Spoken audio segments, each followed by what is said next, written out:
Welcome to my channel. आज मैं आपको सारणिक से रिलेटेड कुछ स्पेशल रूल्स के बारे में बताने जा रहा हूँ।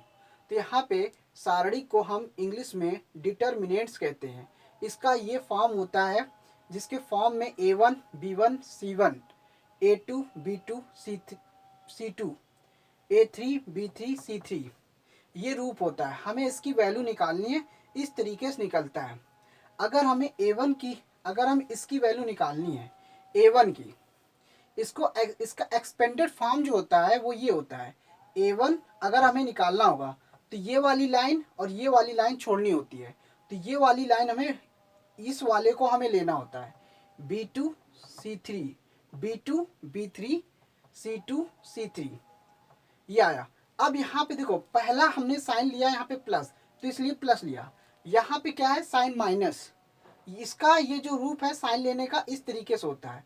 अगर आपने ये वाला रूप इसका लिया तो ये प्लस हो गया, फिर ये माइनस आता है, माइनस लिया, ये वाला रूप ले रहे, इसकी वैल्यू निकालनी है B1।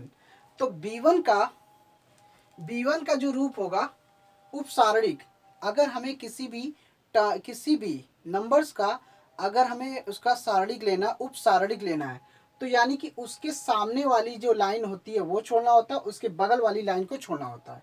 तो बचता क्या है, A2 A3 C2 C3। फिर आपका साइन क्या आता है, प्लस, प्लस लिया, तो यानी कि आपकी बार C1 लेंगे। अगर हमें C1 का लेना होगा तो C1 में ये वाली लाइन हटेगी और ये वाली लाइन हटेगी। तो आपका क्या बचेगा, A2 A3 B2 B3 इस तरीके से। अब यहाँ पे क्या हो रहा है, A1 इसका ये इसके साथ होगा, B2 का मल्टीप्लाई C3 से करेंगे, फिर माइनस आता है। अगर इसको प्लस ले रहे हो तो ये माइनस होगा, तो माइनस लिया, B3 into C2 bracket close, फिर माइनस, यहाँ पे माइनस है तो B1। इसी तरह से इसमें वही करेंगे, A2 का मल्टीप्लाई हम C3 में करेंगे और फिर माइनस करेंगे, A3 का मल्टीप्लाई C2 में करेंगे। इसी तरीके से प्लस C1 और ये ब्रैकेट में A2 का मल्टीप्लाई हम B3 से करेंगे और माइनस A3 का मल्टीप्लाई B2 से करेंगे।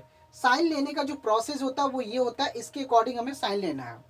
अब हमें क्या करना होता है, A1 ये जो वैल्यू है ये A1, इसको हम कैपिटल A1 से रिप्रेजेंट कर रहे हैं क्योंकि ये A1 का उपसारणिक है, उपसारणिक। उसी तरीके से ये B1 का उपसारणिक है, उसी तरह से C1 का उपसारणिक ये है। इसको हम इस तरीके से लिख सकते हैं। किसी भी सारणिक को हम इस फॉर्म में लिख सकते हैं। अगर हमें A1 का किसी भी नंबर्स का अगर हमें उपसारणिक निकालना हो तो उसका हमें ये वाली लाइन छोड़नी होती है और ये वाली लाइन छोड़नी होती है। तो हमें सिर्फ लेना क्या रहेगा, सिर्फ ये वाला नंबर्स लेना होता है। अब यदि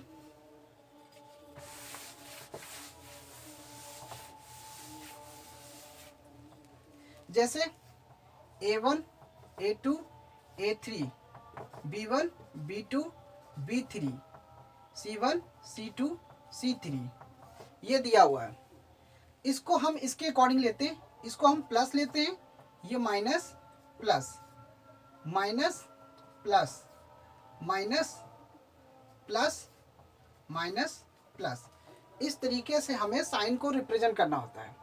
क्या नहीं, क्योंकि इसके जो जितने भी अवयव हैं, पहला अवयव ये है, दूसरा, तीसरा, चौथा, पांचवा, छठवां, सातवां, आठवां, नवां, इस तरीके से 9 अवयव हैं। बारी बारी से अगर हम किसी का निकालते हैं, अगर हम इसका निकालते A1 का, तो जब भी A1 का निकालेंगे तो ये वाली लाइन हटेगी और ये वाली लाइन हटेगी, तो आपको ये वाला टर्म्स लेना है इस तरीके से।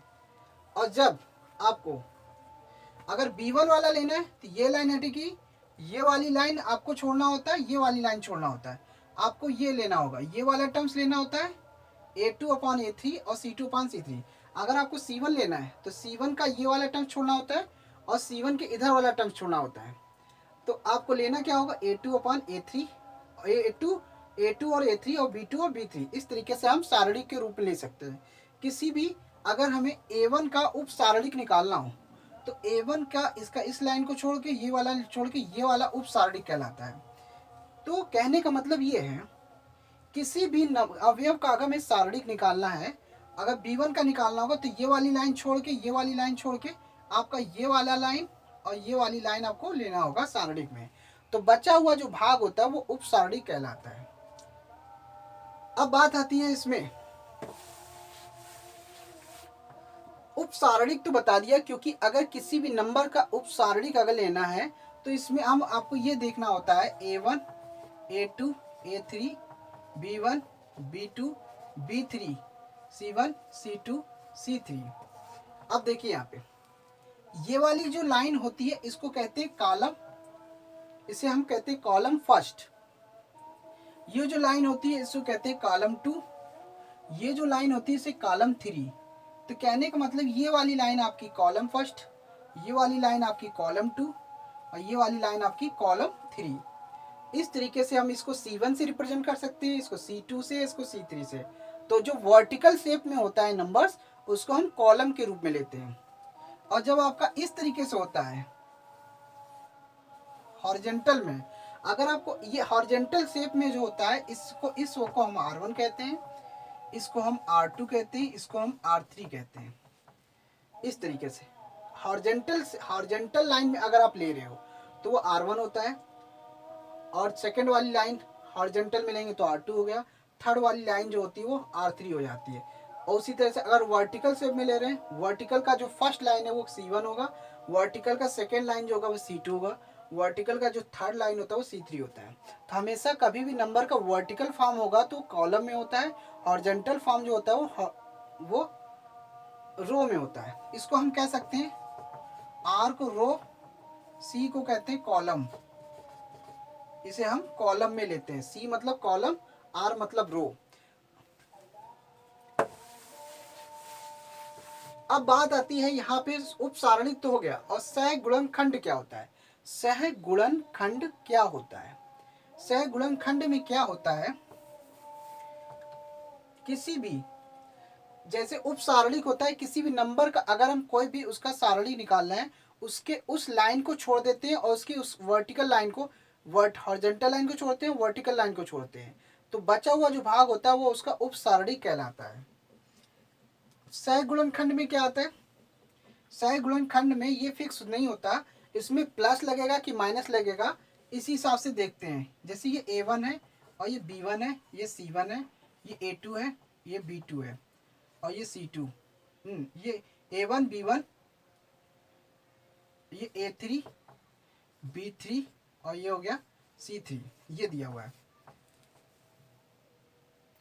अब बात आती है जैसे कि मान लीजिए अगर हमने A1 का लिया, A1 का अगर हमने इसका सहगुणनखंड लेना है, A1 का हमें सहगुणनखंड लेना है, तो ये जो लाइन है ये R1 भी है और ये C1 भी है, क्योंकि R1 लाइन आपका ये है, ये R1 है, ये R2 है, ये R3 है, और इधर से आपका ये C1 है, ये C2 है, ये C3 है, ये कॉलम को रिप्रेजेंट कर रहा है, कॉलम। इस तरीके से R1 इंटू C1, अगर A1 लिया, अगर हम A1 का उप सारणिक लेना है तो A1 का उप सारणिक होता है ये वाली लाइन छोड़ के, ये वाली लाइन छोड़ के बची हुई जो बचता है B2 upon B3, C2 upon C3। तो ये A1 का क्या है? A1 का क्या है? उप सारणिक, उप सारणिक, A1 का उप सारणिक ये कहलाएगा। लेकिन अगर हम A1 का सहगुणनखंड निकालना है, A1 का सहगुणनखंड, अगर A1 का सहगुणनखंड निकालना है तब क्या होगा? होता वही चीज है, B2 और B3 और C2 और C3 बिल्कुल वही रहता है, बस यहाँ पे माइनस प्लस वाला देखते हैं, यहाँ पे साथ में माइनस लेते हैं और ये देखते हैं ये आपने A1 जो है कौन से कॉलम का है, कौन से रो का है। ये जो A1 है वो कॉलम फर्स्ट का है और कॉलम फर्स्ट का है और पहले रो का है, यानी कि पहले रो में आता है और कॉलम फर्स्ट में आता है। तो यानी कि आर प्लस सी लेंगे, आर प्लस सी करेंगे। अब यहाँ पे -1 इसको हम कह सकते हैं कॉलम। A1 क्या है? A1 मतलब होता है पहले आर, तो पहले रो का है 1 और कॉलम क्या है? पहले कॉलम का है। इस तरीके से लेते हैं तो साइन आपका क्या आएगा? B2 और B3 C2/C3। तो इसकी जो वैल्यू निकलेगी, इसकी जो वैल्यू लिखेगी -1 की पावर 2, तो इसको हम B2 और C3 माइनस B3 और इंटू C2 ये आया। अब -1 का जब स्क्वायर करेंगे तो इसका आंसर प्लस में आता है, B2C3 माइनस B3C2। तो ये होता है A1 का सह गुणनखंड।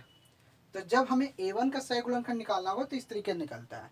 तो बस यहाँ पे क्या करना है, सह गुणनखंड निकालने के लिए किसी भी नंबर्स का सह गुणनखंड निकालना हो तो ये प्रोसेस होता है। हम देख लेते हैं कि वो नंबर जो है कौन से क्रम में आ रहा है, कि कॉलम फर्स्ट में आ रहा है और किस रो में आ रहा है, किस रो में आ रहा है और किस कॉलम में आ रहा है, बस इतना हमें देखना होता है। बस उन दोनों को जोड़ देंगे और बड़ी आसानी से निकल जाएगा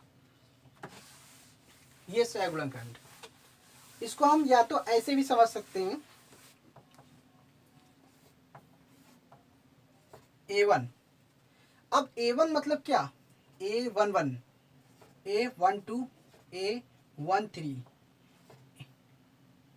A21, A22, A23, A31, A33, A32 और A33 ये आया। इसका मतलब होता है पहले कॉलम का है और पहले रो का है। ये पहले रो का है और फिर कॉलम का है। पहले रो का है फिर कॉलम है। पहले रो का दूसरा कॉलम, ये पहले रो का तीसरा कॉलम, ये दूसरे रो का पहला कॉलम, ये दूसरे रो का दूसरा कॉलम, ये दूसरे रो का तीसरा कॉलम और ये तीसरे रो का पहला कॉलम, ये तीसरे रो का दूसरा कॉलम, ये तीसरे रो का तीसरा कॉलम। तो कहने का मतलब इसको हम R इंटू सी से रिप्रेजेंट करते हैं, R इंटू सी से रिप्रेजेंट करते हैं इस तरीके से। तो इसमें कितने अवयव हैं ये पता चल जाता है।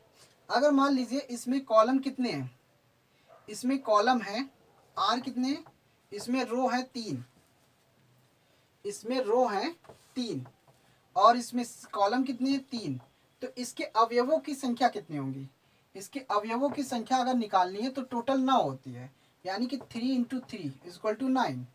तो यानी कि कहने का मतलब है हम रो की संख्या और कॉलम की संख्या का मल्टीपल कर देंगे तो उसके अवयवों की संख्या हमको पता चल जाती है कि उसके अंदर उस सारणी में कितने अवयव हैं। तो इसमें 9 अवयव हैं टोटल।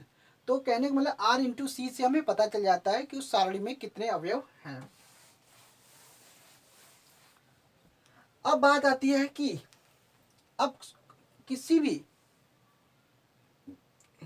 भी पदों की, जैसे कि सारणी की कोटि क्या होती है, सारणी की कोटि निकालने का प्रोसेस क्या होता है?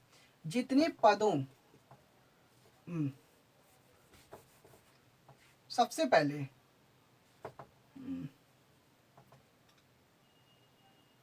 पंक्तियों की संख्या, सारणिक में पंक्तियों की संख्या, जो पंक्तियों की जो संख्या होगी, और सारणिक में स्तंभों की संख्या जो होती है, सारणिक में पंक्तियों की संख्या और सारणिक में स्तंभों की जो संख्या होती है वो सारणिक की कोटि के बराबर होता है। सारणिक की कोटि कितनी होगी? सारणी की कोटि कितनी होगी? कोई भी स्तंभ हो सकता है, जैसे कि A1 A2 B1 B2 ये दिया हुआ है। इसमें रो कितने? इसमें रो है 2 और इसमें कॉलम कितने हैं? 2।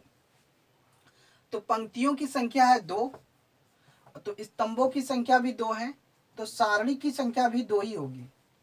जितने स्तंभ की संख्या होगी, स्तंभ मतलब क्या है, जितने स्तंभों, स्तंभ को कहते हैं कॉलम और पंक्तियों को कहते हैं रो। जितने नंबर ऑफ रो होंगे उतने ही नंबर ऑफ, जितने नंबर ऑफ रो होंगे और जितने नंबर ऑफ कॉलम होंगे, दोनों एक दूसरे के इक्वल हैं। तो दोनों एक दूसरे के इक्वल हैं तो उनके सारणी की जो कोटि होगी उतने ही होगी जितने पंक्तियों की संख्या होगी या जितने स्तंभों की संख्या होगी उतनी होगी। जैसे इस वाले में क्या है, स्तंभों की संख्या 2 है और पंक्तियों की संख्या 2 है, तो सारणी की कोटि जो होगी वो 2 ही होगी, 2 होगी। तो इस तरीके से निकाला जाता है। ये होता है प्रोसेस, सारणी निकालने की विधि। अब अगली वीडियो में मैं इससे रिलेटेड और भी कुछ रूल्स ऐसे हैं जिसको बिना बताए इस चैप्टर को इस चैप्टर को समझाना आसान हो जाएगा। पहले हम इस चैप्टर को, रूल्स को समझेंगे, उसके बाद इसके सवाल को हम समझेंगे। तो thanks for watching my video. धन्यवाद।